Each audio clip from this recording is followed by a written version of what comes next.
Imagine this. A king, someone once seen as the absolute source of law, suddenly without his crown. And he's accused of treason by the very people he used to rule. Yeah, the stakes are just enormous. Yeah. It's not just his life on the line. Right, it's the whole future of a nation, right in the middle of a revolution. How do you even start to judge a king when, well, there's no rule book for it? Exactly. Welcome to the deep dive. Today, we're jumping into the trial of Louis XVI. This is a really critical moment, and we're aiming this especially at students in Mr. A's world history class, looking at Unit 2, Revolutions that Reshape the World. Our mission today is pretty clear. We want to unpack that central historical question. Was it an injustice to kill Louis XVI? It's the question, really. And we'll do that by analyzing the arguments, sometimes completely contradictory arguments, in the primary sources. Looking at the huge legal and political problems the revolutionaries were up against. It's such a fascinating and honestly a really challenging point in history. You have to remember, before the revolution, Louis XVI was the law.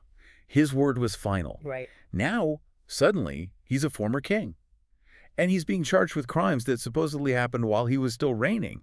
And the crucial part, the thing you'll see again and again in these documents, is that there was just no legal precedent. Nothing like this had happened before. No playbook. None at all. So the revolutionaries, they were basically making it up as they went along, trying to apply laws to a monarch, laws that, frankly, weren't designed for someone in his position. So with everything riding on this, the first problem was just, how do you even start? How do you invent a legal process for something totally new? Yeah. And that brings us to Document 1. It's the Report from the Committee on Legislation to the Convention, dated November 7, 1792. This committee, they were the ones asked to figure out what to do, to make the first recommendations about Louis XVI. Their starting point. Exactly. And right away, in that opening paragraph, you really feel the pressure they were under. They're wrestling with these huge questions like, could Louis XVI even be judged? A fundamental question. And if he could, who gets to judge him? Should the people, ratify the decision? These were not easy calls for a brand new republic just finding its feet. No, absolutely not. And those questions were, well, they were everything. Because, like you said, there was no guide. Power had totally shifted, right? From the king to the people, or at least the representatives in the National Convention. That new legislative assembly? Yes. So they had to build the legal framework from the ground up, which made every single step incredibly complicated. And every decision could set a kind of terrifying new precedent. So what did they propose? The committee's plan, it was actually very procedural, wasn't it? It was, surprisingly so in some ways. Article 1 is just blunt. Louis XVI can be judged. No ambiguity there. And then Article 2 follows right up. He will be judged by the National Convention. And those two articles, you really can't overstate how significant they were. Why is that? Well, first, they established the convention's authority, right then and there. They're basically saying, yes, a former king can be held accountable. Okay. And we, the people's representatives, are the ones who are going to do it. It's this massive statement about the shift in power from divine right, to popular sovereignty. It's declaring he's not above the law anymore. Precisely. He's subject to it. Like any other citizen, at least in theory. That's a huge change. But what really jumps out at me, it's not just that they said he could be judged. It's that even in this, chaotic revolutionary moment, their recommended plan actually gave Louis XVI some pretty significant rights. That is striking, isn't it? Yeah, Articles 7, 8, 12, 13. They lay it out. He should get the indictment, see all the evidence against him. He gets to choose defenders. And crucially, present a defense, both written and spoken. And that tells you something. Despite all the radical talk, these provisions show a real attempt, or at least the appearance of an attempt, to set up some kind of due process. That idea of fairness in legal stuff. Exactly. They wanted legitimacy, in the eyes of France, maybe the eyes of the world, even while overthrowing the old system. It shows that tension, that wrestling match between revolutionary justice and, well, established legal norms. How do you break the old rules without just becoming arbitrary yourself? That's a great point. So for you listening, think about this. What does this early framework tell you about how the revolutionaries were initially thinking about justice? Was it all about vengeance, or was there something else going on? It suggests a mix, maybe. Principle and pragmatism rubbing up against each other. Okay, so that's the committee trying to carve out this new legal path. But not everyone was on board with that measured approach. Not at all. Just a few days later, we get a totally different perspective. That's document 2, the speech of Charles Morrison to the convention. This was delivered just 6 days after that committee report. And Morrison, he was a lawyer, and importantly, one of the very few deputies who actually spoke up for the king. A rare voice in that assembly. And his main point? It's pretty straightforward. He basically argued that the existing laws, the penal code, just had no provision that could apply to Louis XVI. Why not? Because, he said, the Constitution, which was in effect during the time of the king's alleged crimes, it had an express exception in his favor. The constitutional argument. He really hammered that point home. He did. Morrison quoted directly from the Constitution, didn't he? The person of the king is inviolable and sacred. Yes. And he also brought up that clause, saying if the king led an army against the nation, he'd be considered to have abdicated, given up the throne. Right. And Morrison used those specific articles to argue that essentially the law says nothing concerning him when it comes to prosecution. Therefore, he couldn't be judged under that law. So he's saying you can't apply new rules backwards. Pretty much. Yeah. You can't apply laws retroactively. That was his core legal argument. Can you make a new rule for something that happened when a different rule, or maybe no rule for the king was in place? It's a fundamental legal principle. Okay, so if Morrison is saying don't put him on trial legally, what did he suggest they do instead? He shifted gears away from law and towards, well, security. He suggested treating Louis XVI more like an enemy captured in war. Like a prisoner of war. Sort of, yes. Yeah. Or maybe just a prize of victory, as he put it. His proposals were practical, not really about justice. He said keep him prisoner forever, or exile him. Send him away. Or even ransom him if his supporters abroad wanted him back. Why take that approach? Morrison's reasoning seemed to be about avoiding what he called a monstrous and interminable trial. He worried it could have untoward results, stir things up, cause instability. So focus on general safety instead. Exactly.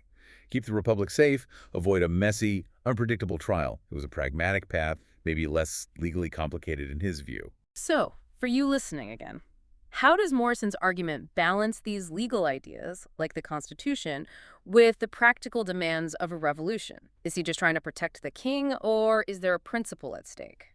It's complex. To the revolutionaries, it probably looked like a legal trick to shield a tyrant. Right. But Morrison likely saw it as upholding a basic legal principle. You stick to the laws that existed at the time. Even a revolution shouldn't just ignore its own constitution, however inconvenient. He's arguing against arbitrary power, even if that power now claims to come from the people. Okay, so Morrison is at one end, arguing for following the existing, if perhaps inadequate, law. Yeah, the legalistic constitutional end. Then we get document 3, and it's like swinging to the complete opposite pole. This is the speech of Louis Saint-Just, also from November 13th, 1792. Saint-Just, a key figure. A huge figure. This was actually his first speech in the convention. And he'd go on to be central to the Committee for Public Safety, you know, the body running things during the Reign of Terror, a major advocate for the terror itself. His entrance onto the main stage, and it was dramatic. Absolutely. His main point couldn't be clearer. Louis XVI shouldn't be judged like a citizen, not under civil law. He should be judged as an enemy and condemned to death. That quote is chilling. It is. And I say that the king should be judged as an enemy, that we must not so much judge him as combat him. See, Saint-Just isn't interested in legal details or due process at all. His argument is pure ideology, almost religious in its fervor. How so? He argues that just being a king, monarchy itself, is an eternal crime. He says it straight out. No man can reign innocently. Wow. The folly is all too evident. Every king is a rebel and a usurper. So for Saint-Just, the crime isn't something Louis did, it's what he was. Being king was itself a rebellion against the natural rights of people. So guilt or innocence in terms of specific actions doesn't even matter. Not to him, it's about revolutionary purity. The old system, embodied by the king, is inherently criminal and has to be wiped out for the new world to even begin. He really left no room for compromise. He declared, "For myself, I can see no middle course. This man must reign or die." Sends a shiver down your spine, doesn't it? It does. And that's where he brings up Caesar, the 30 dagger blows. He contrasts that decisive ancient action against tyrants with what he sees as the convention just dithering, hesitating. So he's framing the king as this existential threat. Exactly. Not a person needing a trial, but a disease, a danger that has to be eliminated for the tranquility of the people. A fair trial, in his view, was a luxury the revolution couldn't afford. The king's mere existence threatened the new republic. This idea that neutrality isn't possible, that symbols of the past have to be destroyed. It becomes a defining and very dangerous feature of the terror that's coming. So let's pause on Saint-Just for a moment. How does his argument just completely challenge the whole idea of a fair trial during a revolution? What are the implications of that? Well, he basically says a trial is pointless because the king's guilt is inherent in his role, not his actions. It's a political judgment, not a legal one. Oh. The implication is huge. In a revolution, the main goal shifts from individual justice to the survival and ideological purity of the new state. Anyone representing the old order becomes an enemy to be removed, regardless of what they personally did or didn't do. That sets a terrifying precedent. Absolutely. For future purges, for justifying violence against perceived enemies of the state. Okay, so we've heard from the committee, from the defense, from the radical prosecution. Now let's hear from the man at the center of it all. Document 4 gives us excerpts from the testimony of Louis XVI. His own words. Yes, from his interrogation by the president of the convention, Bertrand Barrère, on December 11, 1792. The moment he confronts his accusers directly. And Barrère hits him with some heavy charges. Attacking the people's sovereignty, suspending assemblies, dictating laws. Undermining the new order. Ordering troops against citizens in Paris, leading to, the Bastille, the Tuileries massacres. Failing to get rid of feudalism, not recognizing the rights of man. Breaking his oath. Breaking his oath, and maybe the biggest one in their eyes. Trying to flee to Varennes with a fake passport. Yeah, among all those charges, that flight to Varennes, that probably hit hardest for the revolutionaries. Why that one specifically? Because it was so clear, so undeniable. It was the king himself trying to escape, probably to get foreign help against the revolution. A direct move against them. Exactly. It showed he was actively working to undermine the whole new system. Even his supporters had a hard time explaining that away. So how did Louis XVI respond to all these accusations? His answers, they tended to follow a few lines of defense. Okay, like what? For things that happened early on, he often said something like, "No laws were then existing to prevent me from it." Basically, I was allowed to do that back then. The Morrison argument, again, in a way? In a way, yes. He denied wanting bloodshed. For some events, like this incident with the cockade. Where soldiers supposedly trampled the revolutionary symbol? Right. He claimed, "It did not happen before me." Essentially, I didn't see it. And for other things, like the Varennes flight, he'd just refer back to what he'd already said to earlier committees. I appeal to what I said. Yes, kind of kicking the can down the road or relying on past statements. What do these responses tell us about how he saw the situation versus how the revolutionaries saw it? It shows this massive gap, this fundamental clash in understanding. Louis XVI is still thinking within the framework of the old order, where his authority was, well, absolute. Right. He couldn't really grasp being held accountable by new laws made after his actions, or by a body, the convention, that he didn't see as having legitimate power over him.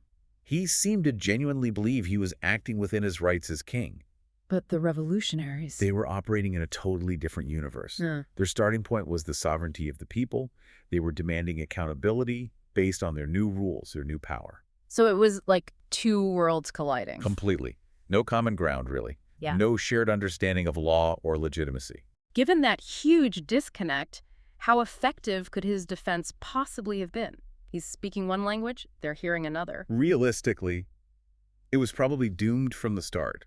His logic worked within his worldview, but it just didn't connect with the convention. They'd already decided he wasn't inviolable anymore. They weren't really looking for a legal defense that fit the old rules? Probably not. Many were looking for a political conviction, something to cement the new republic and break decisively with the past. So we've covered a lot of ground here, diving into this really unprecedented moment. We saw the Committee on Legislation trying to patch together a legal process. Trying to find some procedure. Then Morrison arguing for the Constitution, for inviolability, suggesting pragmatic exile instead of a trial. The legalistic approach. Then Saint-Just, completely different, demanding condemnation, calling the king an enemy, not a citizen. The revolutionary imperative. And finally, Louis XVI himself, trying to defend his actions based on his understanding as a monarch. Which just didn't land with his accusers. It really brings us right back to that central question from Mr. A's class. Was it an injustice to kill Louis XVI? And maybe even, could he break the law if he was the law before? That's the core dilemma, isn't it?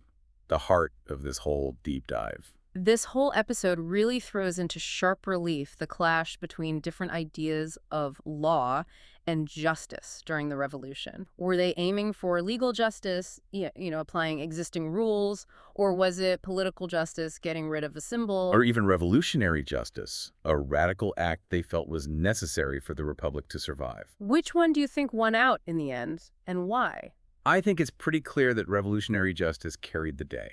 The sheer urgency of protecting the new republic, the intense fear of counter-revolution, and these incredibly powerful ideological arguments from people like Saint-Just. They just overwhelmed the attempts at a more traditional legal process. I think so. It became less about the specific things Louis XVI did and much more about what he represented. His execution was profoundly symbolic. It was meant to be a final, definitive break with the entire monarchical past. Which leads right to that other key question: was killing him necessary? Was it justifiable legally, politically, symbolically? Or was it, as some argue, just an unnecessary act? Something that didn't really solve anything and maybe even, opened the floodgates to the violence of the terror that came next. And that's where the debate continues, even today among historians. Yeah. Was it a necessary evil, a kind of surgical strike to save the Republic, or was it a fundamental betrayal of revolutionary ideals, a barbaric act that normalized political violence and actually undermined the liberty they claimed to be fighting for? Did it set that precedent for just eliminating your political opponents? Let's go back to Saint-Just for a second. That statement, "No man can reign innocently. Every king is a rebel and a usurper." What are the implications if a society really buys into that, especially for how it treats people from the old regime? It's profound and dangerous. Yeah. It basically means anyone linked to the old system is guilty just by association, just by their role. Regardless of individual actions. Exactly. It strips them of individuality, of humanity in a way. It removes the possibility of nuance, of mercy, of individual justice. It's the kind of thinking that allows for extreme measures because the goal isn't just changing the government. It's purifying society by getting rid of everything connected to the past. Okay, so after exploring all this, here's something for you, the listener, to really chew on. What role should justice play when a society is dealing with political enemies or opponents, especially during huge revolutionary changes? And maybe even more fundamentally, how do we even define justice in those extreme moments? Or perhaps, how do we define it today? Those aren't easy questions. There are no simple answers here. Definitely not. But they're crucial for understanding history and maybe understanding ourselves a bit better too. Keep thinking, keep questioning, and keep digging into those sources.